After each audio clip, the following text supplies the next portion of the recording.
Hands up if you like taking photos of your road trips, or if you secretly think you might have more photos of your motorhome than you do of your kids. I've always liked taking photos of my road trips, but things got so much better when we got a drone. Suddenly you could get photos of these incredible places with you in it, whether that's this huge landscape with a tiny little motorhome in it, or just from a viewpoint that you obviously can't see when you are on the ground. It was addictive being able to see what the drone could see. There we go, right, we're back. So when I first got a drone, I was obviously traveling with my husband and I was way too scared to fly the drone. It was a lot of money and I didn't want to be the one who lost it. So he did all the flying and I never learned how to use the drone, how to get good footage, anything like that.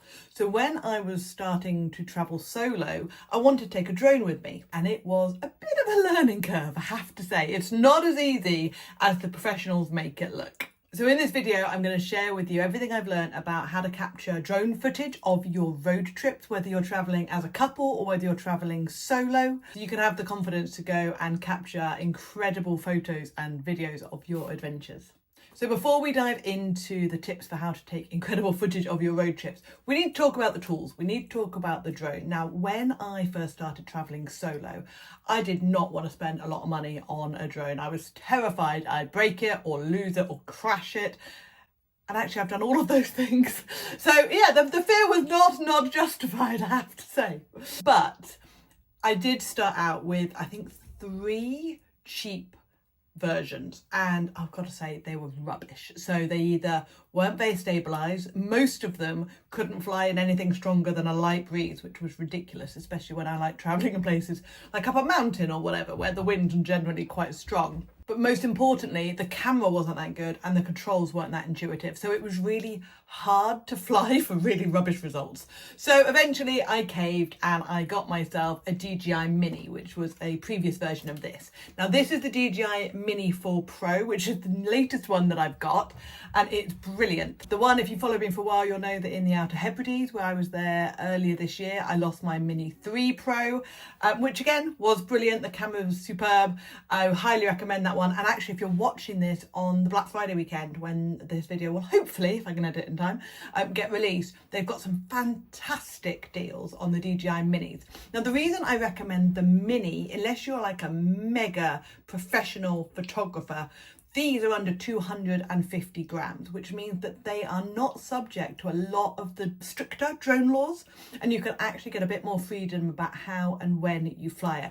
Now, there are still basic drone laws that you have to comply with, and we're not going to get into them in this video. This is just tips on how to get the footage, but please do your research. As somebody who has literally had to stop aircraft taking off and landing at Heathrow Airport, I used to be an air traffic controller, just so you know, but I literally had to stop arrivals and departures at Heathrow because somebody had just got a new drone and they thought they'd put it up to see what the airport was doing. It caused chaos, but it is actually now the police get involved and they have ways of tracking you and all sorts, so please don't do that. And the I always say DJI.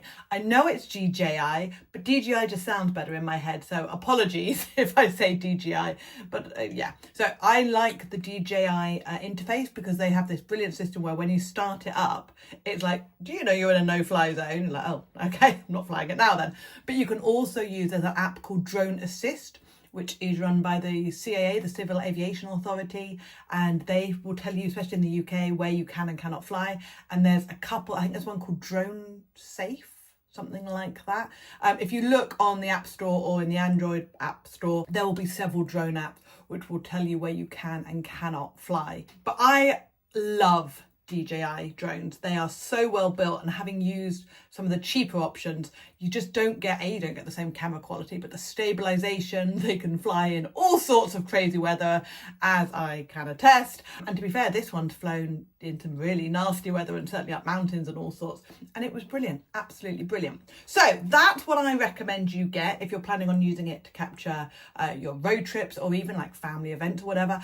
I wouldn't give one of these to a small child, but they have got the DJI, I always say the DJI Nano, but I think it's Neo, DJI Neo, which is way smaller but still got a really decent camera. So if you do want to either give it to a teenager for a gift or to yourself to learn how to use the drones, they then have a very similar interface to the, I say larger, they're not that large, are they? But the next level up on the DJI drone. So that's actually a really good place to start if you are new to drones. I'll drop the links in the video notes for you so that you can find those easily. So let's talk about how to take epic drone footage of your road trip. So the first one is really straightforward. You are parked up somewhere safe and you launch the drone, you take your photos, you take a video and you bring it back down again. So you've got your motorhome and you've got you in the footage. It's all great. Top tip for this is when you are static, so you and the motorhome aren't moving, do like a really slow sweep with the video on the drone. It'll just gives it a bit of movement to the footage rather than sort of having the drone hover. So you can either fly over you. This also applies if you're walking on the beach or whatever, you can do that. And that, to be fair, that applies whether you're traveling as a couple or whether you're traveling solo. You can fly the drone when you're walking on the beach or up in a mountain or whatever. But you can either have the drone flying over you can have it flying around you. The DJI system have these orbits or point of interest settings, so you can like select you as the point of interest, and then it will do like spins around you, it will go up, it'll go down, it'll do this whole thing, which is really quite good fun actually, and it gives you a load of really interesting shots that you might not be able to do yourself. So you can just stand there, do your thing, and it will sort of fly around you and make you feel like you're some sort of supermodel. It's great. But that's how you can do it if you are static. So if you're not moving in a vehicle. When you're driving the vehicle and you want to get really good footage of driving, if you're traveling as a couple, it's easy. So the best way of doing this is one person get out of the vehicle and then the other person will drive the motorhome to a point where they can turn around. The person who's stayed behind will film it coming back again, so you get both sides, and then pick them up, hopefully. If you really like them, come back and pick them up. It's always a good thing. But that's one of the easiest ways of getting footage as a couple. But that obviously implies somebody flying it and somebody driving the vehicle.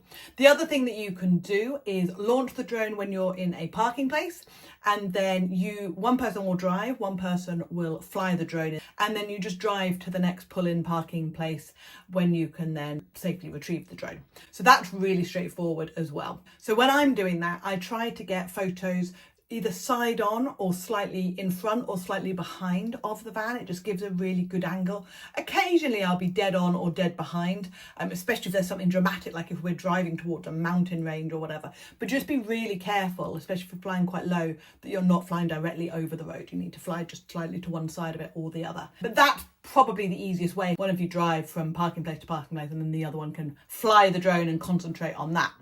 And then the last thing that you can use is the follow me method. Now, not every drone has this. DJI call it active track. And basically you have a little square, you select it around your target, which will be the motorhome, and then it will follow you. Now, it works, I'm going to go 60, maybe 70% of the time. It's not 100% reliable.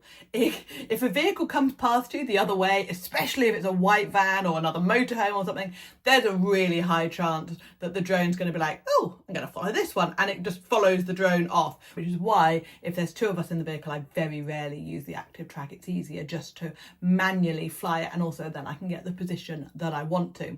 But if you're traveling solo, active track is one of the only ways you're going to be able to get footage of you as you're driving. And if you actually want the drone to move with you, you need to use it. So again, you'll see that it is very, very quiet roads. Very few vehicles ever come past me. Always make sure you have a really good battery. And my other big tip, in fact, I've got two tips for this one. Don't get greedy. If it's working, it's so easy to be like, oh, I'll just drive on to the next place.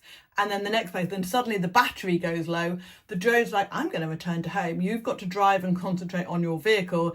Things are beeping at you. It's horrendous. So don't do that. Don't get greedy. Just do a little bit and then you can bring the drone back in safely and you won't lose it. The other big tip I've got, which is what I did wrong in the Hebrides, was it was tracking me beautifully. It was all going through this incredible landscape. And I turned a corner and suddenly realised that the drone, which was only about 50 metres, I think at the time, there was a hill between me and the drone, which meant that we lost signal. It lost me on active track. And it was like, I don't know where I'm going home, which was like 2 miles further back down because I'd got greedy and I'd carried on. Yeah, seriously, learn from my mistakes. At which point the drone then went back as far as it could, back towards where the home point was. It didn't make it. It crashed into the rocks. I didn't find it. I've done a whole video for this actually. I will leave the link for it at the end for you. You can watch my misery. I was gutted. I was so gutted. And the worst part of it was because I knew I'd got greedy and I was just driving to the next place that I could retrieve the drone, and I shouldn't have done it because the battery was getting low. So it's like I say, learn from my tips.